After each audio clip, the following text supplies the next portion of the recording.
अस्सलाम वालेकुम। प्रोग्राम आईना के साथ ताहिर अहमद भट्टी आपकी खिदमत में हाजिर है।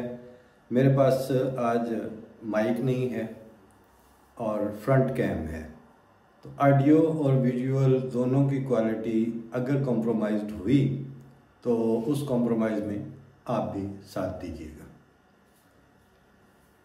वीडियो आपने देख ली हुई है, रब्वा में जो मस्जिद मेहदी के ऊपर अटैक आना था या हुआ है जो, तो उसके बाद ज़्यादा देर इसलिए लग गई, अदाद शुमार जमा करने में कोई टाइम नहीं लगा। प्रेस रिलीज़ भी आ गई थी और प्रेस रिलीज़ जो है वो अगर पिछले 5 से 10 साल की प्रेस रिलीज़ जमात अहमदिया की एक फ़ाइल में रख के पढ़ी जाएं तो सिवाय उनकी तारीख़ों के और अफराद या मकामात के तब्दीली के बाकी एक ही प्रेस रिलीज़ आ रही है। और उस प्रेस रिलीज़ का आखिरी इम्पेक्ट ये आता है कि जमात अहमदिया पाकिस्तान और सदर अंजुमन अहमदिया पाकिस्तान एक लॉ अबाइडिंग ऑर्गेनाइजेशन है, जमात हैं, और वो किसी भी सूरत में कानून को अपने हाथ में लेने की बजाय रियासत और हुकूमत को ये कहते हैं कि आपको अपनी जिम्मेदारियां पूरी करनी चाहिए। ये काम एक आध दफ़ा तो हो सकता है, 10-15 साल तक, 20 साल तक, बल्कि 40 साल तक मुसलसल करना बहुत मुश्किल होता है। लेकिन हमें आसान टारगेट ना मिला है और ना ही अब हम किसी आसान टारगेट के आदी रहे हैं। तो हम उस प्रेस रिलीज़ के आने से पहले ही तकरीबन पता होता है कि वहाँ से क्या बात आनी है।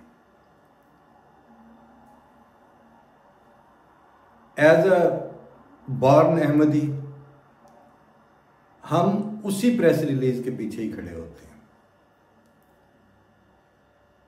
लेकिन इसके साथ साथ हर दफ़ा कुछ नई सिचुएशन, कुछ नई पॉइंट ऑफ व्यू कहने को, सोचने को मिलता है और वो प्रेस रिलीज़ हमें सोचने और सोच का जायज़ तौर पर इजहार करने से मना नहीं करती।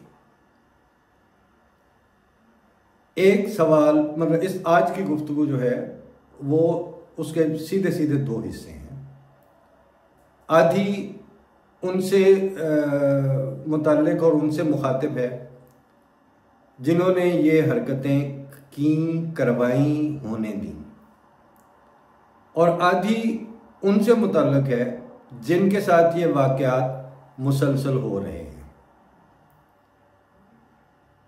पहले हिस्से में जिनसे ये वाक़यात मुसलसल हो रहे हैं उनके हवाले से तो अगर वन लाइनर कहना चाहूँ मैं तो वो ये था कि उस वीडियो में जब हमला आवर ने पिस्टल निकाली,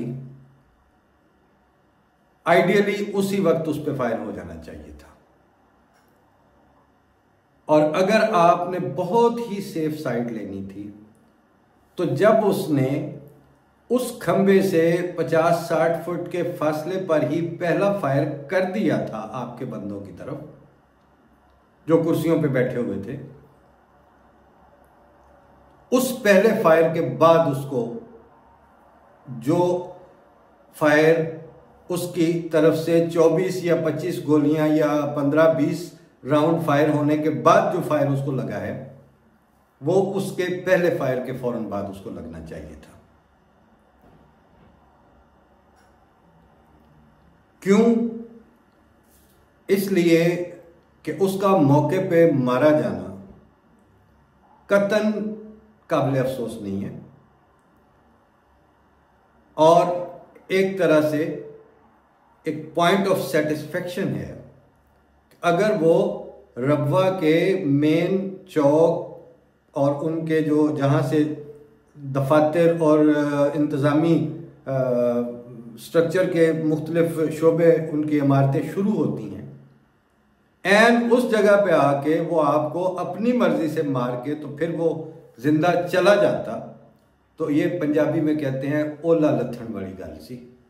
अल्लाह दी जात ने पर्दा रखा और ओला कायम रखा खुदा दी जात ने, तो वो थां ते मरिया। इतना हिस्सा बिल्कुल काबिल तसल्ली है, काबिल इत्मीनान है। लेकिन हमारे और उसका मर जाना किसी तरह से भी काबिल मजम्मत नहीं है, कोई उस पर अफसोस नहीं है। क्यों कि वो घर से उठ के ऐसे पुरअमन इंसानी मुआशरे और इंसानी ग्रोह और इंसानी तबके को ब्लैटेंटली कोल्ड ब्लडेड मर्डर करने के लिए आया है, जिन्ना ओदा कोई प्यो नहीं मारिया। उस इंसानी तबके ने किसी लिहाज से रियासत और इंडिविजुअली किसी शख्स का कोई नुकसान नहीं किया हुआ। तो फिर अपने घर से जो तिलावत और जो खुतबात उसको अंधाधुंध इनडिस्क्रिमिनेट फायर करके बंदे कत्ल करने पर आमादा कर रही है, उस तिलावत और उस खुतबे के साथ हमें कोई हमदर्दी नहीं है। फॉर दैट मैटर हम ना उसे तिलावत समझते हैं ना उसे खुतबा समझते हैं, क्योंकि आज की बात नहीं, डॉक्टर रऊफ अमीर ने आज से कोई 25 साल पहले पाकिस्तान एकेडमी ऑफ लेटर्स में अपनी किताब की रस्म इफ्तिताह में एक गज़ल का शेर पढ़ा था, और उस पर जब मैंने उसे ऑडियंस में से ज़्यादा दाद दी तो बाद में उसने मुझे कहा कि आपने मुझे हूट किया है या आपको समझ ज़्यादा आई है। मैंने कहा नहीं, मुझे समझ ज़्यादा आई है, आपकी ऑडियंस में इस शेर को समझने वाला कोई था नहीं, क्योंकि किसी के साथ ये गुजरी नहीं है, हमारे साथ ये गुजरी है, इसलिए वो बेख्तियार दाद आपको मुझसे मिली है। शेर उसने ये पढ़ा कि शहर सारा तिलावत में मसरूफ है, फिर भी मौसम के तेवर बदलते नहीं। शहर सारा तिलावत में मसरूफ है, फिर भी मौसम के तेवर बदलते नहीं। ये सुना है कि पहले किसी शख्स ने सिर्फ कलमा पढ़ा और हवा चल पड़ी। तो ये जो तिलावत और ये जो या रसूलुल्लाह है, ये कहीं सुना नहीं जा रहा, ये मौसम के तेवर बदल के दिखा नहीं रहा, बल्कि ये मौसम को बदतरीन अंधेरों की तरफ झोंके चला जा रहा है। लिहाजा हमें आपके इन तिलावतों और आपके जो आपने हेडफोनों पे लगाई है या इस तरह के मुलवानों से जो आपको मारने के लिए मुतशद्दद तौर पर पुरअमन इंसानों को कत्ले आम करने के लिए भेजते हैं, उनके ना खुतबों को हम खुतबा समझते हैं, ना हम उनको उलमाए किराम और मशाइखे अज़्ज़ाम समझते हैं। दे आर नो मोर अज़्ज़ाम, दे आर नो मोर किराम, they are a pure nonsense producing utter stupidity. उस हल्के कुत्ते को मारने के लिए और उसके मर जाने के ऊपर हम आपको कौन सा लोलो पोचो का आगे से कहें, लिहाजा वो नहीं है बात। हमें उन 6 अफराद जो आम जिंदगी में बिल्कुल शरीफ नफ्स थे, उनको जो टीवी पे 6 दिन 7 दिन के बाद खुतबा सुनने को मिलता है, वो अमन की तालीम और बर्दाश्त और तहम्मुल की तालीम पर मुश्तमिल होता है, और उनकी जो इंतजामी स्ट्रक्चर है वो उनको पुरअमन रहने और अपने हुकूक तल्फ होने के बावजूद अपनी वतनीयत पर आंच ना आने देने की तालीम देने वाले खुतबात हैं। अन्य जंज लुट ली 60,000 का शहर है, 30,000 उसमें से यंगस्टर हर वक्त फिर रहे हैं स्कूटरों पे ऐसे अपने कामों से।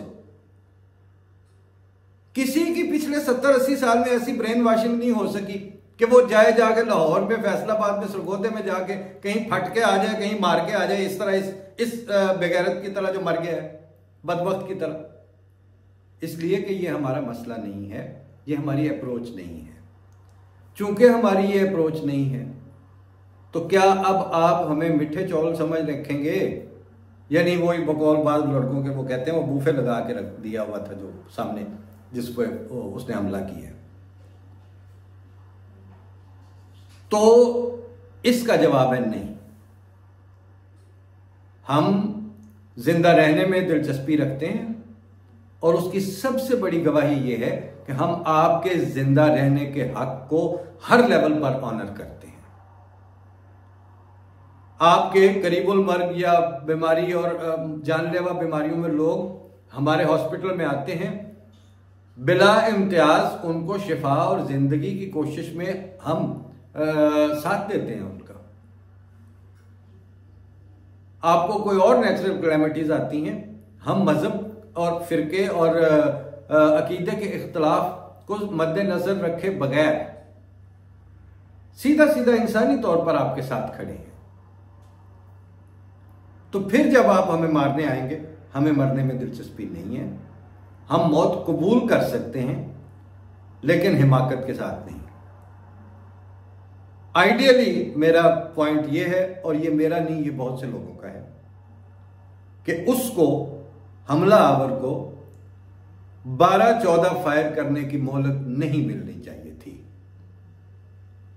इसको जमात की पॉलिसी, मैंने जैसे पहले अर्ज किया है, वो जमात जाने और इंतजामिया जाने और फैसला साजी जिनके सपुर्द है वो तो वही बेहतर तौर पर कर सकते हैं। मैं अपनी बता देता हूं कि मेरी जब ये 2010 में वाकया हुआ था लाहौर की मसाजिद का, तो फौरी तौर पर इन्हें भी, रब्बा वालों को भी अपनी मस्जिदों में आर्म्स और एम्युनिशन के साथ ड्यूटी डिप्लॉयमेंट करनी पड़ी। लाइसेंस कम थे, फौरी तौर पर अभी बुए ते आई जान जिते बिनो कुड़ी दे कान वाला हिसाब तो नहीं हो सकता था। तो जो मेरे पास चूंकि लाइसेंस थे तो मेरी एक दफा ड्यूटी लगी, दूसरे दिन तीसरे दिन मैं तरावियों के पीछे ड्यूटी दे रहा था। जब तरावियां पढ़ के खत्म हुई तो वो जो एक राउंड करती है गाड़ी जिसमें मरकजी तौर पर जो लोग आते हैं, हाँ जी आपकी क्या SOP थी, आप ड्यूटी दे रहे थे। मैंने कहा मेरी SOP क्या थी कि 2 पिलर हैं ये, मैं एक पिलर की तरफ से दूसरे पिलर की तरफ जाते हुए अपने स्टेप्स नाप के रखता था कि मुझे जब तक मैं ड्यूटी पे हूं विद इन सेकेंड्स उस पिलर की आड़ लेनी है जरूरत पड़ने पर। जब मेरा मुंह इस पिलर की तरफ है तो इसकी, और जब इस वाला है तो इसकी, दरमियान में ये 6 से 7 कदम का फासला है, ये मैं अटेंटिवली तय कर रहा हूं। और दूसरी बात यह है कि वो आड़ लेते ही मैंने जो है वो कारतूस चढ़ाया हुआ है, और मैं जो बंदा आया है उसके इस हिस्से की बजाय मैं सर को टारगेट करूंगा, क्योंकि पता नहीं वो जैकेट पहने हुए हो, तो उसका सर को मारो गोली और मारो उसको फिर अपने मरने से पहले। ये क्या बात हुई, ये आपको किसने कहा? मैंने कहा मुझे किसी ने कहा, लेकिन अक्ल सलीम ये बताती है कि अगर इस जगह जहां मैं मूव कर रहा हूं इन 3 सफों के पीछे, तो जो बंदा आप दरवाजा तोड़ के अंदर मस्जिद में घुसा है, ये तयशुदा बात है कि जो सेक्टर था उसको वो बाईपास कर आया है। उसके बाद जो बाहर गेट पे पिकेट थी उसको भी या मार आया है या उनको चकमा दे आया है, और जो हमारे छत पे लड़के थे उनको भी या ये मार चुका है या फिर ये उनसे बच के आ गया है किसी भी तरह उनको। अब अगर मैं भी इसका मुंह ही देखना शुरू करके तो मजीद किसी आर्डर का इंतजार करना शुरू करूं तो ये जो 3 सफे हैं ये तो सारियों को मारेगा, तो फिर मेरी यहां ड्यूटी देने की तो कोई नहीं बनती। खैर वो सुन के चले गए, लेकिन उसके बाद कहीं से ये हुआ कि जी वो आप इनसे वेपन ले लिया करें, बुलवा लिया करें, लेकिन इनको ड्यूटी पे ना बुलाया करें। ठीक, जब बुलाएंगे चले जाएंगे दोबारा, अभी तो अब वहां है ही नहीं। लेकिन हकीकत हाल यही है, आपको प्रोग्राम में अक्सर सुनते हैं जब दूसरों की तरफ मुंह करके बात करते हैं, उनकी नाजायज बात के ऊपर खुल के बात होती है तो आप बड़ी दाद देते हैं। अब अंदर की तरफ मुंह है कि वो जिस बच्चे की आंख ज़ाया हुई है वो नहीं होनी चाहिए थी। अल्लाह ताला बेहतर मुतबादल और अपने फजल से कंपनसेट करने वाला है, और उसके कंपनसेशन के रंग निराले हैं, हम इसको मानते हैं।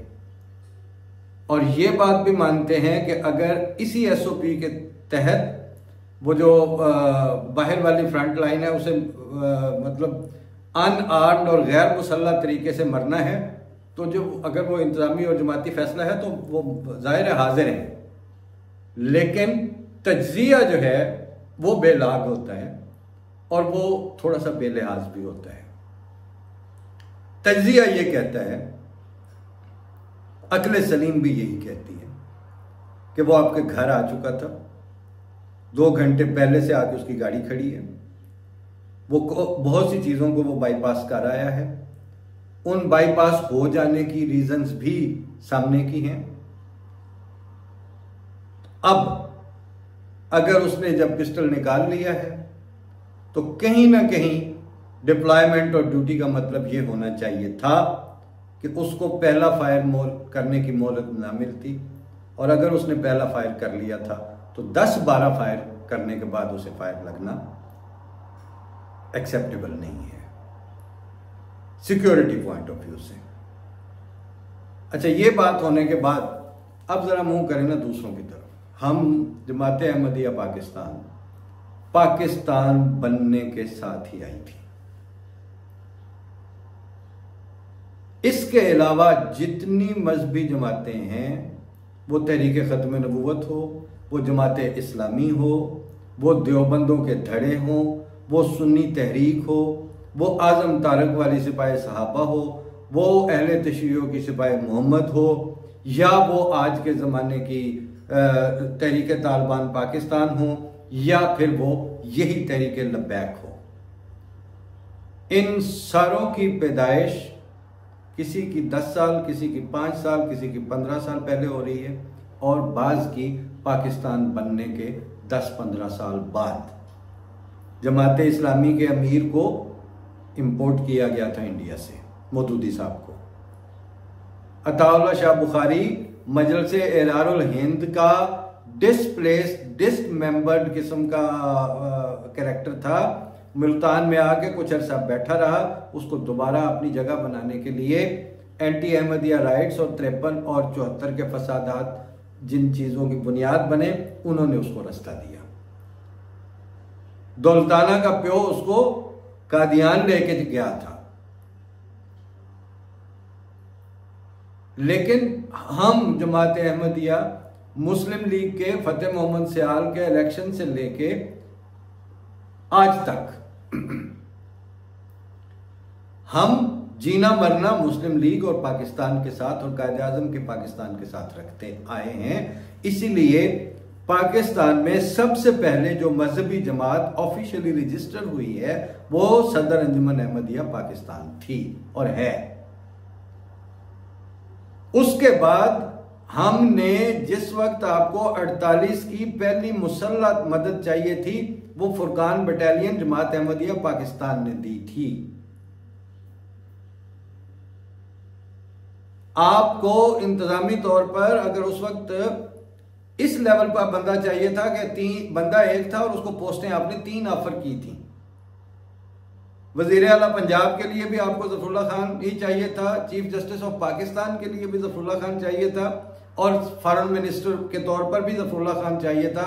एंड कायदे आज़म सेड के बेहतर मेरी राय ये है कि वो हमें फॉरेन ऑफिस के लिए कोई बंदा नहीं है, तो वो इस शुभ कलमदान को संभाल लें। 3-3 की पोस्टें जिनको कलीदी असामियों पे आज पिटते हैं ना आप, 72 मार के कादियानियों को कलीदी असामियों से अलग किया जाए। ये कलीदी असामियों की बकवास आपने करनी बाद में शुरू की है। कलीदी असामियां प्लेट में रख के आपको हमें कायदे आज़म के दौर से मिलती है, और ये तारीखी फैक्ट है। बकवास या इस तरह सिर्फ वो जो बोस्टफुल यब नहीं है ये।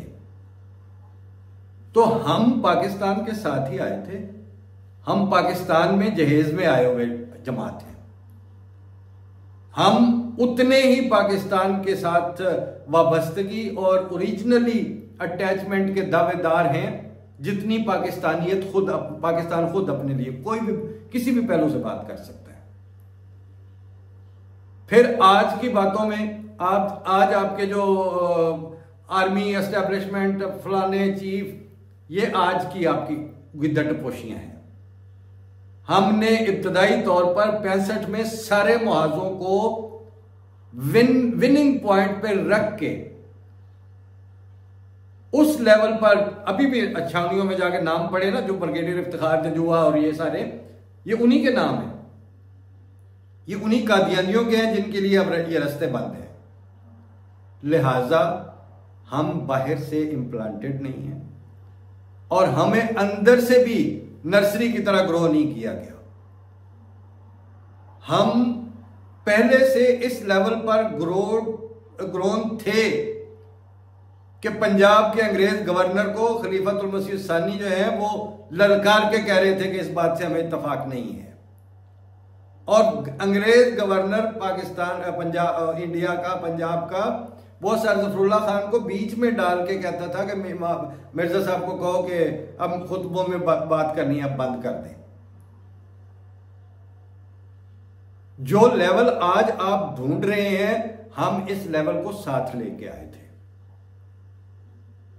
इसलिए और ये जिम्मेदारी और ये ओनरशिप ये भी हमारे बंदों की उसी दौर की मौजूद है, मांगे तांगे की हमारी नहीं है। लेकिन चूंकि ये सारा कुछ पहले से था, राजपुज वाले हम दस्तरखान से आए थे और खाते पीते दस्तरखान की ही बुनियाद डाली है हमने। इसलिए ये कमीनापन जो है कि कभी एदियां उंगलियां ते चढ़ ते कभी ओदियां उंगलियां ते चढ़ के नच, ये हरकतें हमें करनी पड़ी नहीं है। और इस वक्त वाहिद मजहबी जमात जो सियासत के बगैर अपने मजहबी तशख्खुस को मेंटेन रखे हुए है वो सिर्फ जमात अहमदिया है, बाकी सब बकवास करते हैं, किसी के भी और ये शनाख्त नहीं है। और वाहिद मजहबी जमात जो एस्टेब्लिशमेंट की उंगलियों पे नाचने को तैयार नहीं हुई, मफाद लेने को तैयार नहीं हुई, 3-4 सीटें जो जूती की नोक पे उन्होंने रख के दी जमात को अकलियत के तौर पर, वो उसी तरह उनके मुंह पे वापस मारने का हौसला और ज़र्फ रखने वाली जमात सिर्फ जमात अहमदिया है। इस तारीखी तसलसल और तनाजुर के बाद आपको एक बात बताएं, बल्कि आपसे एक सवाल पूछें कि आप इतने अंधे और चूचे हैं और मचले हैं कि आपको समझ नहीं आई कि हमने अपने अकीदे के ऊपर सौदेबाजी नहीं की आज तक आपके साथ। हमने मिर्जा गुलाम अहमद कादियानी अलैहिस्सलाम को जो मसीह मौद मानना था वो आज तक मान रहे हैं।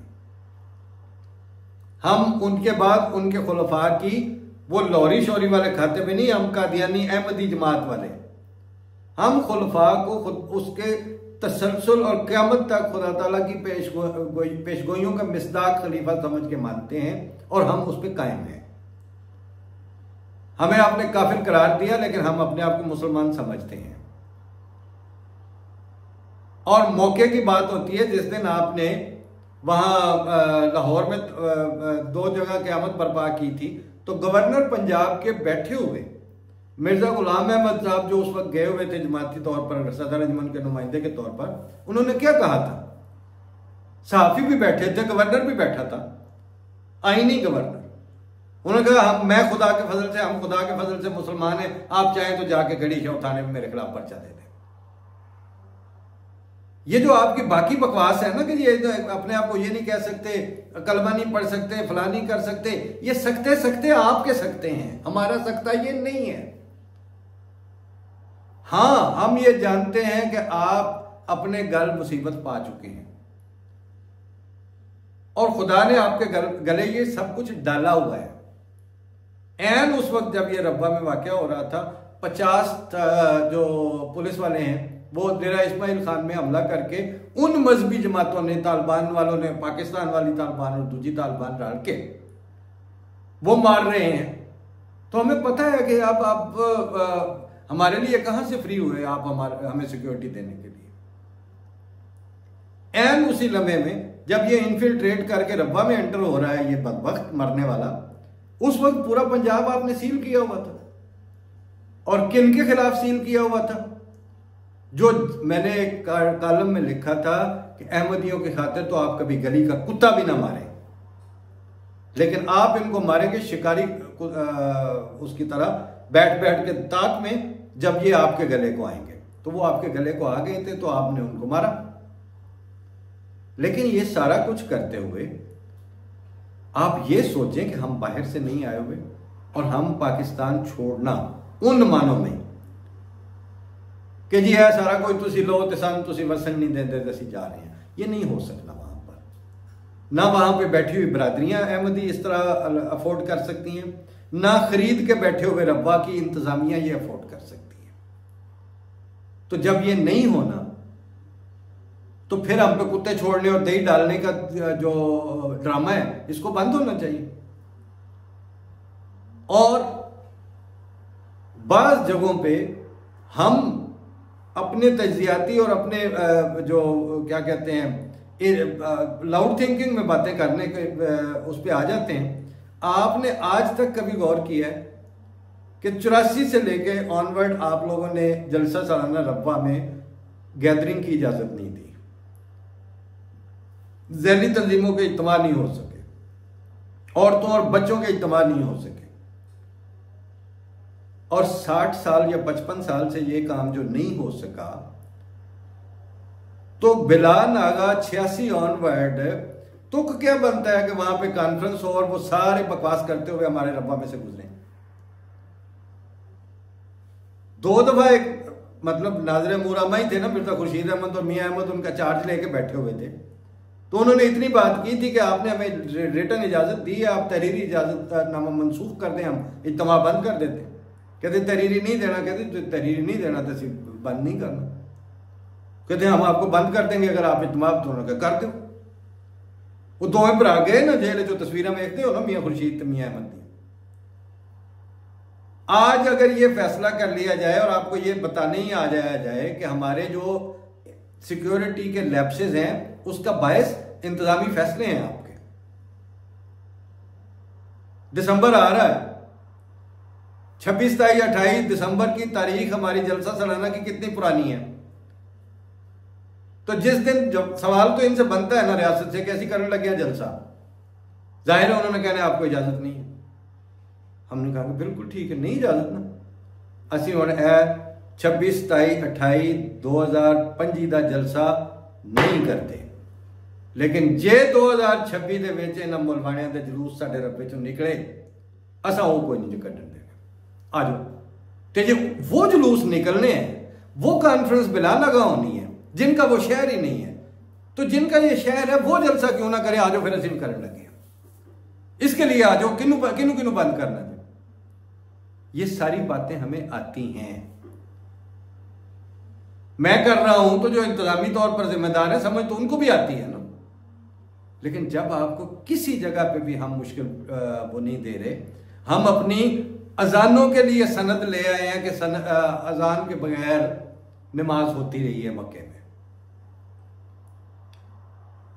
हम कुर्बानियों के लिए ये सनद ले आए हैं कि वो हज का है फरीजा, बाकियों के लिए वो एक जाहिर है कि एक बरकत ही है, ना भी मौका मिल सके तो कोई बात नहीं।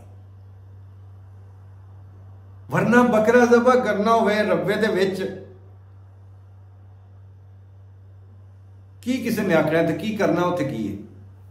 जब बकरे की तरह बाकी लोग भी उसी तरह खूनो खून होने को तैयार हो जाएं तो फिर तो ज़बह तो हो ही जाता है बकरा आराम से।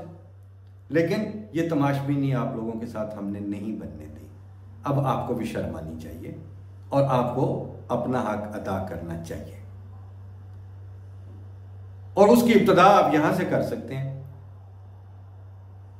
कि या तो इस 25, 26, 27 को आप इजाजत दें और हम अपना जलसा करें अपनी चार दीवारी के अंदर। अगर हमें जलसे की इजाजत नहीं मिलनी तो बाहर आने का जलसा असा भी उत्थे कोई नहीं होने देना। हमने रोकना है या आपने रोकना है। जिस दिन आप ये फैसला कर लेंगे उस दिन ना अड्डे पे कोई आके छुरे मार के जाएगा। अकल मानती नहीं है, 60-70 हज़ार अहमदी का शहर हो, अड्डे ते बैठने वास्ते सिर्फ गैर अहमदी लभदा जो छुरे मारने वास्ते आ जाए। रब्बे के मुंडे जो एडा वेला है ही कोई ना कोई उत्थे मौजूद हो। ये हालात इस नहज तक पहुंचाए गए हैं, वरना ये वही शहर था जिसमें बाहर से कोई अदालतों में आके कत्ल हो गया तो वो पहला कत्ल था पाक रब्बा की तारीख में। लिहाजा अब ये बात क्लियर हो जानी चाहिए कि ये कोई मजहबी लड़ाई रही नहीं है, मजहबी झगड़ा नहीं है। ये आप हमें देश निकाला देने के लिए मुख्तलिफ ऑप्शंस और मुख्तलिफ टैक्टिक्स जो हैं उन पे अमल दरामद कर रहे हैं, होने दे रहे हैं। और आपको हम हर प्रैक्टिकल तरीके से बता चुके हैं कि ना तो हम नमाज बंद कर सकते हैं, ना हम मिर्ज़ा गुलाम अहमद कादियानी को मसीह मौद मानना बंद कर सकते हैं, ना उनके 5वें खलीफा की बैत का इनकार करता है कोई अहमदी कानून साजियों और बकवास की वजह से, और ना ही हम अपना घर बार, बीवी बच्चे और जायदादें और अपना मरकज और अपनी ज़मीनें और अपनी जायदादें, कारोबार आपके सुपुर्द करके वहां से हिजरत, इस तरह की हिजरत हम नहीं करने लगे। ये मैं, जैसे मैंने एक दफ़ा थाने में कहा था ना कि मैं इंतज़ामिया के बंदों से पूछे बगैर ये बात कह रहा हूँ, ये बात मैं जमात अहमदिया की इंतज़ामी स्ट्रक्चर से पूछे बगैर बता रहा हूँ आपको, कि मुझे पता चल रहा है कि अगर जमात अहमदिया ने ये आपके सुपुर्द कर देनी होती तो वहाँ पर वो जो 3 खुलफा की या अम्मा जान की कब्रें और वो सारा बहती मकबरा और सारा कुछ आपके सुपुर्द कर देना होता, तो वहाँ इस तरह बैठने की हमें ज़रूरत नहीं थी। तो जब हम नहीं दे रहे तो फिर इसका दिफा किसी सेंसिबल तरीके से होना चाहिए। और जैसे कि मैंने अर्ज किया, आइंदा अगर ये हुआ तो कोशिश करें कि उसने गन निकाली और वो साथ ही मरा, क्योंकि वो जो तहरीक जदीद में आप लोगों ने अटैक करके पुलिस ने और वहां से लाइसेंसी असला जब्त करके लोगों को लंबा लटाया था ना, 4 दीवारी के अंदर जाके, वहां से रास्ता मिला है कि ये इस तरह बंदूक लेके आए और आपके ओपन फायर करना शुरू कर दें।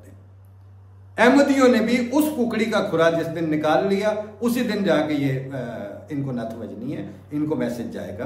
अदरवाइज वो तो यही समझ रहे हैं कि जेड़ा इन्हों का लाइसेंसी असला है वो उत्थे उन्होंने लम्या पा दो जाके पुलिस नाल जाके, तो जेड़े बाहर बैठे ने उन्होंने ओपन फायर करो। यार इन्हों अहमदियों भी मावा नहीं जम्या है, आसमानों तो नहीं डिगे, लिहाजा बेहयाई को नथ मारें और अपने गरेबान में झांकें। हम मांगे तांगे के खड़े किए हुए इनफिल्ट्रेटेड पाकिस्तानी अहमदी नहीं है, हमारा पाकिस्तान आपसे ज्यादा है और हमारी इसमें स्टेक्स और इसमें रहने के हुकूक बाय ऑल मीन्स आप सबसे ज्यादा सर्टिफाइड है। समझ आती है तो ठीक, नहीं तो आगे बात फिर कुछ और कर लेंगे आपसे। अल्लाह हाफिज, अस्सलाम वालेकुम।